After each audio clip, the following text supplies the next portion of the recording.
모시겠습니다. 최재성 전 청와대 정무수석 나오셨습니다. 어서 오십시오. 안녕하세요. 여러 가지 문제가 좀 우리 말씀을 좀 듣고 싶은 주제들이 있는데 그중에 우선 호남 민심 얘기부터 좀 듣겠습니다. 민주당과 조국 혁신당 연일 설전을 하고 있는데 이게 호남 전라남도 영광군수 재보궐선거를 둘러싼 것이 좀 촉발된 것 같은데요. 그러다 보니까 양쪽에 오가는 말들도 좀 거친 말들도 있고 그랬던 것 같습니다. 어떻게 보고 계십니까? 저는 애당초 이 보궐선거도 지금 구청장 군수선거 4군데, 네. 그다음에 서울시 교육감. 그래서 어떻게 보면 좀 판이 좀 커졌다 그래야 되나요? 한번 상기해 볼 것이 지난 강서구청장 보궐선거거든요. 네. 보궐구청장 선거 하나예요. 근데도 그게 엄청난 의미가 부여가 됐고 또 선거 결과에 후폭풍이 상당했죠. 그 왜 그랬냐? 김태우를 공천했기 때문에 그래요. 대통령이 김태우를 사면하고 누구도 생각 못했고 그 당시 국민의힘 지도부도 김태우 공천에 대해서는 생각도 못했고 아니라고도 했고, 그런데 어떻게 됐는지 김태우가 사면 받자마자 원인 제공자가 다시 구청장으로 나온 거예요. 그러니까 이게 대통령이 공천했구나. 그래서 판이 확 커져버린 거거든요. 이번 보궐선거도 사실은 야권에서 윤석열 정권에 대한 하나의 이제 또 국민 심판 이걸로 가져갈 수 있는 선거였는데 제가 보기엔 구도를 잘못 잡고 조금 뭐 전략이 없던지 오만했던지 그런 것이 아닌가 싶어요. 저는 이해가 안 가요. 야당에서 그러면 더불어민주당 예를 들어서 박지원 의원이 결론은 틀렸지만 이런 말을 했잖아요. 야, 호남에 이 진보 유권자들을 왜 갈라치기 하느냐. 그런데 결론이 틀려. 그건 맞는 거거든요. 윤석열 정권 하에서 보궐선거 치르는데 민주당, 조국당 지지하는 유권자들, 타야당 유권자들인데 윤석열 정권 하에서는 이게 하나가 돼서 투표하게 만들어야지 왜 이거를 갈라놓느냐. 맞는 얘기예요. 근데 결론은 그래서 조국당 양보해라. 결단해라.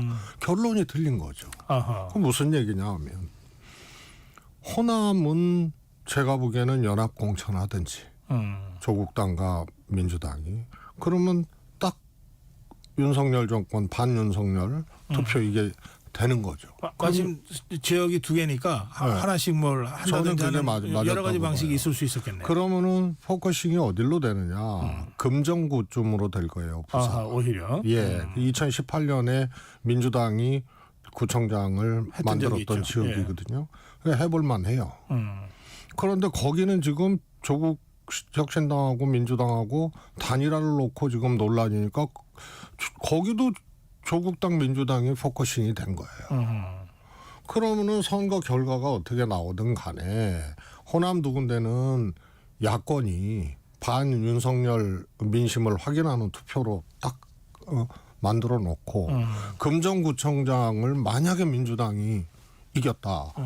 그러면은 이거는 이 정권의 폭정이라든가 이 정권의 잘못한 거에 대해서 이거는 심판을 넘어서는 결과다라는 것을 의미부여를 할 수가 있는 거예요.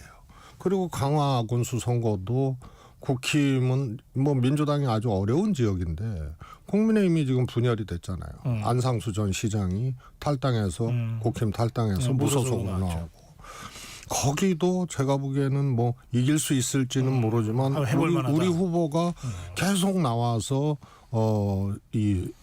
졌던 그런 데서 인지도라든가 뭐 이런 것들이 상당한 돈이거든요. 그런데 지금 이게 민주당과 조국신당과의 대결 구도가 돼버렸으니 그러니까 주 테마가 없어진 거예요. 야권 입장에서는. 그래서 이거는 전략이 없던가 오만했던가 너무 쉽게 봤던가 그렇군요. 이런 거라고 봐요. 이렇게 된 더 큰 책임은 어디에 있습니까? 저는 하여튼 전략이 오늘 더불어민주당이- 일단 저는 민주당이 더불어민주당이 이재명 더 대표도 책임이 생각해 보세요. 만약에 영광이나 이런 데서 조국 신당이 이겼다. 그러면 이건 파장이 있는 거예요. 어허. 네? 민주당의 텃밭이고 민주당의 뿌리라고 할 수 있는 호남에서 민주당이 조국 신당한테 졌다. 그러면은 이것은 제가 보기에는 상당한 이 타격이 있는 거거든요. 네. 이겨봤자 뭐 크게 내세울 건 아닌데 지면은 타격이 큰. 그렇습니다. 그 다음에 뭐 접전을 벌여도 마찬가지입니다. 근데 최소한 이건 접전은 예상이 되는 거 아니에요? 이미 지금? 그렇게 됐죠. 네. 예. 그래서 제가 보기엔 전략이 없었던가, 너무 쉽게 생각했던가, 혹은 오만했던가. 그래서 정상적으로는 제가 이 전국에서 이 상황에서 부여된 보궐선거를 왜 이렇게 판을 끌고 갔는지 그게 저는 조금 아쉬운. 그렇군요. 예. 자, 그런가 하면 이재명 대표의 사법 리스크가 이제 11월 15일 선거법 이 선거 공판이 예정돼 있어서 가시화될 상황이다. 이런 이제 얘기들도 있고 징역 2년 구형이 선거법 사건으로는 뭐 최고형 구형이라고 보통 보도를 하던데 좀 상황을 어떻게 보십니까? 저는 뭐 개인적 견해이기도 하고 많은 분들 심지어는 여권이나 보수적인 분들 또 뭐 서정욱 변호사 같은 분들도 그분도 본인은 1년 정도 생각했다는 거예요. 구형 1년. 네, 1년에서 1년 6개월. 그러니까 뭐 하여튼 이것저것 해서 최고를 때린 거죠, 구형을. 그래서 검찰이 스스로 이거는 정치적으로 하고 있다라는 것을 스스로 그냥 입증시켜버린 그런 구형이 아닌가 싶습니다. 근데 저는 이제 아까 보궐선거 관련돼서 이 재판부의 판결은 뭐 야당이 어떻게 할 수 있는 게 아니잖아요. 그럼 그 결과에 따라서 이제 또 어떤 파장이 올지 이것이 이제 야당 입장에서는 걱정을 하고 있고 걱정스럽고 그런 상황인데 보궐선거까지 전략 내지는 너무 편안하게 생각을 해서 그런지 보궐선거 판까지 이렇게 돼버리니 혹시 거기서 호남에서 뭐 민주당이 전승을 하지 못하게 되면 그러면은 저는 이렇게 봤어요. 1심 재판이 유죄가 나오더라도 이재명 대표 리더십은 흔들리지 않을 거다. 그러나 항소심 이렇게 거듭되면서는 그거는 모르겠다. 네. 이렇게 봤는데 이게 보궐선거 결과가 같은 시기 비슷한 시기에 네. 나와버리는데 혹시 호남에서 1패를 하게 되면 그것과 결합돼서 이거는 파장이 훨씬 그럴 수 있겠네요. 커지고 출렁일 수도 있다. 이런 보궐선거에서 겁니다. 만약에 이 호남에서 관리를 잘 하나라도 더불어민주당 입장에서는 잃는 건데 지고 그리고 1심에서 이제 뭐 의원직 상실형에 해당되는 유죄가 나왔다. 그러면 이 두 개가 결과적으로 합쳐지면서 그래서 이제 더 타격이 엄청 커지는 크게, 거죠. 그럴 수 파장이. 있겠네요. 그리고 네. 우리가 봐야 될 포인트가 하나 있는데 지난번 총선 때 소위 민주당의 공천 파동 이거 있었을 때 호남 지지율이 민주당이 훅 떨어졌거든요. 그랬죠. 그래서 그 다음에 역대 이제 민주당 호남 지지율에 비해서 지금 높은 게 아니에요. 그래서 결국 이재명 대표에 대한 지지율도 상대적으로 그렇습니다. 그래서 제가 보기에는 이게 이제 호남이 조금 이재명 대표로서는 잠재된 하나의 그 타격 그 입을 수 있는 네. 그런 이제 지역 이렇게 조금 저는 그런 조짐들이 좀 있었어요. 그런데 재판과 보궐선거 결과가 네. 안 좋게 가버리면 이걸 더 키워버리는. 그래서 이번에 몹시 저는 전략 부재가 몹시 안타깝게 느껴지는 지점. 민주당 얘기 하나만 더 하고 이제 그 국민의힘 얘기로 가겠습니다. 이 금투세 토론회 어떻게 보셨습니까? 뭐 저는 이렇게 생각을 해요. 이제 당 대표가 있잖아요. 네. 당 대표가 금투세에 대해서 먼저 언급을 해요. 그리고 토론회를 해요. 이게 잘 안 맞는 거예요. 그렇지. 그래서 당대표는 마지막이잖아요. 예. 그래서 당대표가 무슨 생각이 있고 이거 해야겠다 하더라도 과정 관리에서 초반전에 당대표가 나서버리면 그래서 그거는 좋은 리더십은 아니거든요. 아하. 그래서 이강일 의원이 역할극이다 이런 이제 문자가 이 공개돼 갖고 이제 파문들이고 아하. 그랬던 예. 거 아니에요. 그래서 시작 자체가 그런 오해를 받을 수 있는 시작이었기 때문에 뭐든지 대통령도 마찬가지예요. 시작과 끝까지 이제 과정 관리를 어떻게 할 거냐. 여기서 이제 리더십의 이제 면모가 이제 보이는 것인데요. 이건 그런 점에서 조금 과정이 좀 아쉽다. 뭐 내용의 시비를 떠나서. 예, 알겠습니다. 자, 어제 윤석열 대통령과 국민의힘 지도부 만찬이 있었습니다. 독대는 없었습니다. 어떻게 보십니까? 하여튼 역대 만찬 중에 하여튼 기록을 세운 게 두 가지가 있어요. 첫 번째가 당대표가 아무 말도 없었다. 아무 말도 못했다.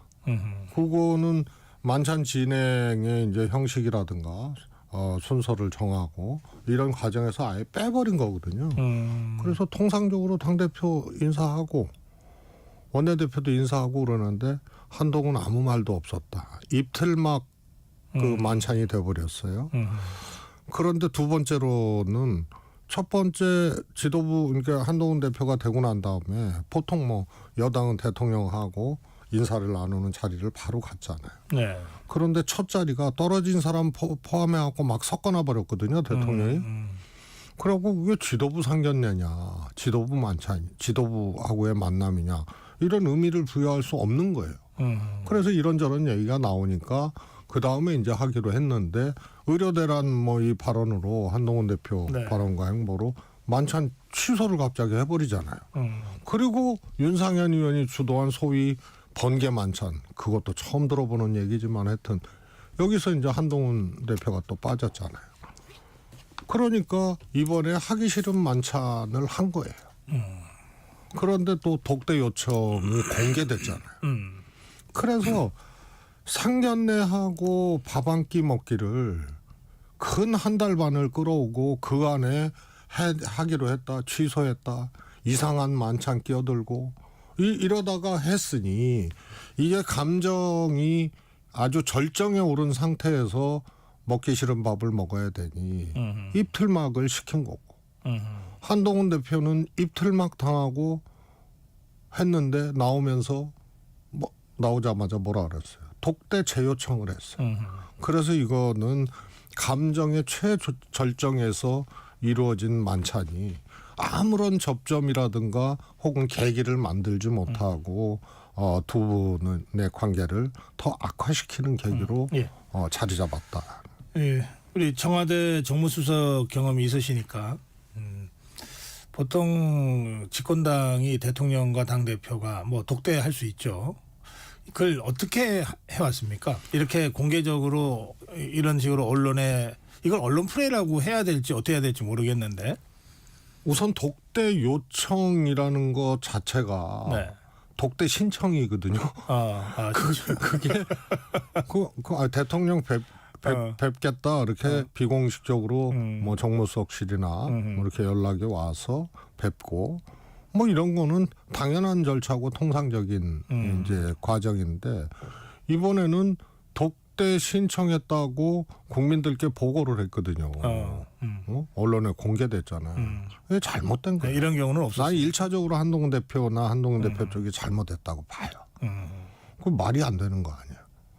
그리고 뭐 대통령이 안 받을 수도 있겠다라는 그런 뭐 우려가 있어서 이게 공개했다면 그거는 더 압박하려고 더 하책이고 더 잘못된 거죠. 그래서 어떻든 정무수석실이나 여기를 통해서 만나자고 하고 대통령 뵙자고 하고 그러면서 이루어지는 거거든요. 그런데 하여튼 안 만나주는 대통령이나 독대 요청 대국민 보고를 한 한동훈 대표나 제가 보기엔 둘 다 이 좁쌀의 대결. 하지만 칼제비 해봤고 성깔 있고 이런 아주 이 좁쌀머리 같은 그런 이제 대결처럼 비춰지는 거죠. 그러면 이런 일은 없었어요. 그러면 만찬 끝나고 나오면서 다시 독대 재요청했다고 또 언론에 알렸잖아요. 그거는 또 이거는요. 저는 뭐 삼국지가 생각나가지고 그게 이제 유비가 이제 세력이 없을 때 조조하고 만나잖아요.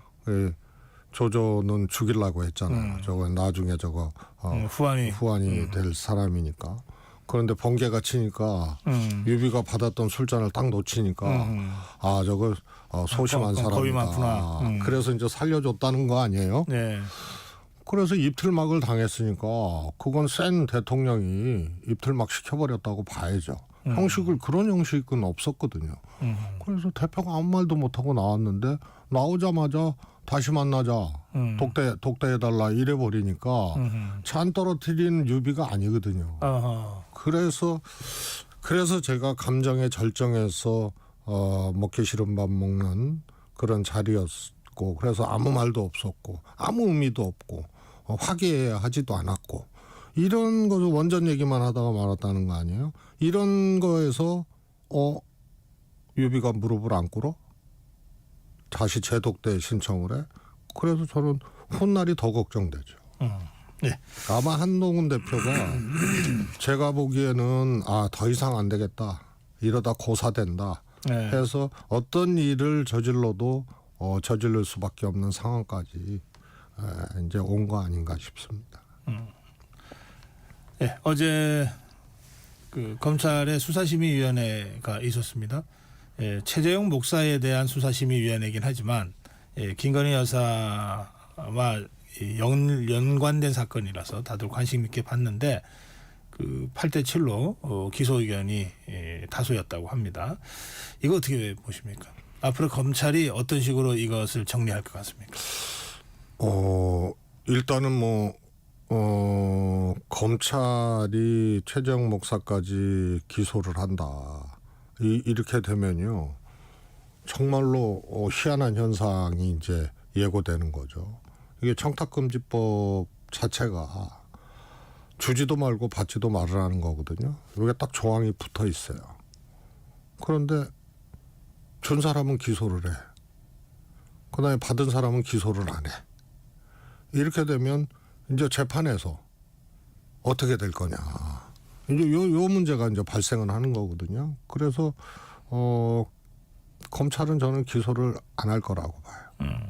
수심위에서 그렇게 권고를 했어도 이거를 기소를 하게 되면 검찰이 최재형 목사를 기소를 하게 되면 공소유지를 해야 될 거 아니에요. 그런데 준 사람을 기소했는데 받은 사람은 안 해. 그러면 이게 완전히 양립할 수 없는 그런 내용이 되는 거거든요. 그런데 그 경우에 지금 말씀하신 대로 청탁금지법 관련으로는 뭐 검찰 입장에서 논리 일관성을 세우려면 그렇게 할 수밖에 없을 거라고 이제 전망하셨는데 최재형 목사에 대해서는 그 밖에도 다른 혐의가 있잖아요. 이를테면은 주거 침입, 주거침입이라든지 이제 몰래 촬영이라든지 스토킹 금지법이라든지에 대한 혐의들이 또 있단 말이에요. 그럼 그거는 그와는 별도로 그렇게 어제 처리가 될 거다. 수심위에서 주거침입 같은 경우에는 그거는 이 소위 말해서 죄를 물을 수 없다라는 그렇게 의견들이 이제 정해졌기 때문에 결국은 청탁금지법으로 가는 거예요. 그러면 다른 혐의에 대해서도 검찰이 기소하기 어려울 거다 이렇게 전망하시죠? 아니 이제 이게 강제 조항이 아니니까 수심위 권고를 제가 보기엔 그래서 이런저런 이유로 이게 소위 말해서 모순이거든요. 모순. 근데 모순이 이 현실화되면 검찰이 어떻게 할 거예요? 그래서 저는 기소하지 못한다 이렇게 보는. 예, 알겠습니다. 정해진 시간이 다 됐는데 짧게 지금 현 정부 좀 어수선하잖아요. 한 말씀만 좀 해주신다면. 저도 정치를 해왔지만요. 못 보던 풍경, 못 보던 장면들이 너무 빈번하게 나타나니까 정말 이렇게 당황스러워요. 부끄럽기도 하고. 김영선 의원 저거는 정치가 저런 거구나 사람들이 생각할 수 있잖아요. 근데 그렇지 않거든요. 매우 희귀 사례예요. 세비를 반을 나눠서 명태균 씨하고 나눠 갖는다라든가 공천 과정이라든가 그다음에 이 명태균 씨 또 김건희 여사 공천 개입 청와대 선임 비서관의 행태 저거 다 저런 줄 알 거 아니에요. 그 선임 비서관의 그 녹음 내용을 보면은 정말 그 쓰레기 같은 사람이고 정말 이 사악하기까지 하죠. 그런데 대통령 주변에 있단 말이에요. 대통령실에 있었단 말이에요. 그러니까 이런 게 저도 당황스러울 정도니 그래서 이게 탐욕스럽고 사악하고 또 쓰레기 같은 사람들이 이 정치판에 등장하고 심지어는 뭐 여사님, 김건희 여사님 뭐 이런 분들하고 연관이 됐다는 이런 이제 의혹 이런 것들이 전개되는 게 이 자체가 저는 부끄럽고 정말 이 희한한 광경들이 너무 빈번하게 나와요. 다만 저는 명태균 게이트라고 일컬어지는 이거는 좀 청와대 비서관의 선임행정관의 그거는 주장이고 근거들이 없잖아요. 근데 명태균 게이트는 김 여사 관련된 구체적인 어떤 근거들이 나오고 있기 때문에 이게 좀 뭔가 무너지는 느낌?